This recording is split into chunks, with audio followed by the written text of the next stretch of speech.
नमस्कार. आज आपण मटण काळा रस्सा कसा बनवायचा ते पाहूयात. रंग बघा काय भारी आलाय, तरी छान आलेली आहे आणि एकदम व्यवस्थित दाटसरपणा आलेला आहे. खूप जास्त घट्ट नाहीये आणि एकदम पातळ नाहीये. रस्सा छान मिळून आलेला आहे. भाकरीसोबत असा बंद रस्सा नाही केलं एकदम मी. भारी लागतो. ज्वारीच्या बाजरीच्या भाकरीसोबत गरमागरम हा काळा रस्सा खायला मस्त लागतो. एकदम सोपी पद्धत आहे बनवायची. इथे मी अर्धा किलो मटण घेतलेलं आहे. ह्याला अर्धा छोटा चमचा हळद घालायची, एक छोटा चमचा मीठ घालायचं. व्यवस्थित हळद मीठ ह्याला लावून घ्यायचे. आता हे मटण आपण कुकरमध्ये शिजवून घेणार आहे. जर चुलीवर असेल तर पातेलीत शिजवलं तर अजूनच भारी लागतं. सगळ्यात पहिलं थोडंसं तेल गरम करायचं. जास्त तेल घालू नका मिठाचं शिजवताना.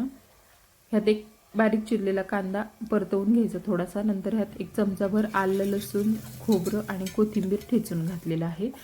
थोडंसं हे घातलं ना की फ्लेवर खूप छान येतो. आळणी रस्सासुद्धा खूप भारी लागतो ह्याचा.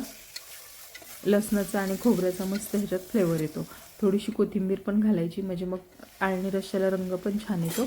आता परतवून घेतल्यानंतर झाकण ठेवून एक 5 मिनिटं ह्याला वाफ येऊ द्यायची. आता मी सेपरेट पाणी गरम केलं होतं, त्यामुळे प्लेटमध्ये पाणी नव्हतं ठेवलं. वाफ घेताना तुम्ही प्लेटमध्ये पाणी ठेवून गरम केलं तरी चालेल. ह्यात गरम पाणीच वापरायचं शिजवताना. गरम पाणी घालायचं आणि नंतर कुकरचं झाकण बंद करून ह्याच्या मी 4 शिट्ट्या काढून घेतलेल्या आहेत. तुम्ही तुमच्या कुकरच्या अंदाजाने शिट्ट्या काढून मटण शिजवून घ्या. काही कुकरच्या पटकन शिट्ट्या होतात, काहीच्या वेळ लागतो शिजायला.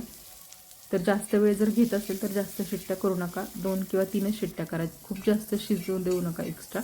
आता इथे मोठे 2 कांदे मी उभे चिरून घेतले आणि थोडंसं तेल टाकून छान असे काळसर होईपर्यंत भाजून घ्यायचे.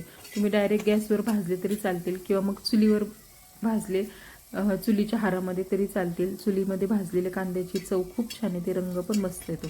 थोडंसं सुकं खोबरं घेतलेलं आहे, ओला नारळ वापरला तरी चालेल. हे सुद्धा थोडंसं भाजून घ्यायचे तेल टाकून, नंतर काढून घ्यायचे. हे कांदा खोबऱ्याचं आपण एकत्रच वाटण करणार आहे. अर्धी वाटी फुटाणे घेतलेले आहेत. फुटाणेसुद्धा थोडेसे भाजून घ्यायचे. ह्यात 20 पाकळ्या लसूण घालायचा, 1 ते 1.5 इंच आलं आणि भरपूर सारी कोथिंबीर घालायची. हे सुद्धा थोडंसं भाजून घ्यायचं.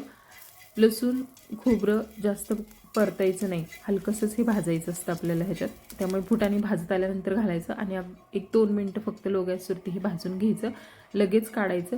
ह्याचं देखील आपल्याला एक वाटण करून घ्यायचं. दोन्ही वाटताना थोडं थोडं पाणी घालून सेपरेट वाटून घ्यायचं. आलं लसूण जास्त जर भाजलं तर फ्लेवर कमी येतो, त्यामुळे कमी भाजायचं, म्हणजे मग मटणाच्या रश्श्यामध्ये त्याचा फ्लेवर छान उतरतो. आता हे मटण चांगलं शिजलं आहे बघा. मी 4 शिट्ट्या काढल्या होत्या, एकदम मस्त असं शिजलेलं आहे. आता हे मी नंतर जास्त शिजवणार नाही आहे. जर कमी शिजलेलं असेल तर तुम्ही रश्श्यामध्ये उकळताना अजून जास्त शिजवून घ्या. फोडणीसाठी 4 चमचे तेल गरम केलं. ह्यात कांदा खोबऱ्याचं वाटण अगोदर घालायचं, थोडंसं परतवून घ्यायचं. हे आपण चांगलं भाजले त्यामुळे जास्त परतवायची गरज नाही. नंतर मसाले घालायचे आहेत. तर घरगुती मसाला, लाल तिखट, त्यानंतर मटन मसाला घेतलेला आहे रेडीमेड, तो सुद्धा वापरला आहे. तुम्ही आवडीप्रमाणे मसाल्यांचा वापर करा. धने पावडर घ्यायची आहे थोडीशी. सगळे मसाले घातल्यानंतर परतवून घ्यायचं. नंतर आपण जे फुटाण्याचं वाटण केलं होतं ते सुद्धा घालून 1 मिनिटभर परतवून घेतलं. नंतर ह्यात आळणी मटण आणि रस्सा घालायचा मटणासोबत. त्यानंतर एक्स्ट्रा पाणी, जेवढा तुम्हाला रस्सा बनवायचा असेल तेवढं पाणी घालायचं. पाणी घालताना शक्यतो गरमच वापरा वरूनसुद्धा. आपण सुरुवातीला मीठ घातलेलं आहे शिजवताना. आता मी पुन्हा आणखीन चवीप्रमाणे मीठ घातलेलं आहे, 1 छोटा चमचा अजून. आता हे चांगलं उकळवून घ्यायचं आहे आपल्याला. उकळी आली की बघा रंग छान आलेला आहे आणि हे चांगलं शिजलेलं आहे, त्यामुळे मी जास्त वेळ शिजवून घेणार नाही आहे, थोडा वेळ शिजवणार आहे. उकळी आल्यानंतर गॅस एकदम लो करायचा आणि लो गॅसवरती थोडा वेळ हे शिजू द्यायचं. जर चांगलं शिजलेलं नसेल तर व्यवस्थित शिजवून घ्या.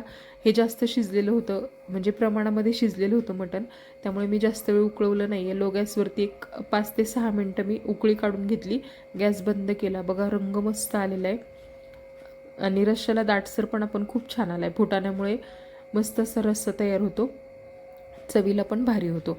हा रस्सा तुम्ही भाकरीसोबत खा, भातासोबत खा, एकदम भारी लागतो.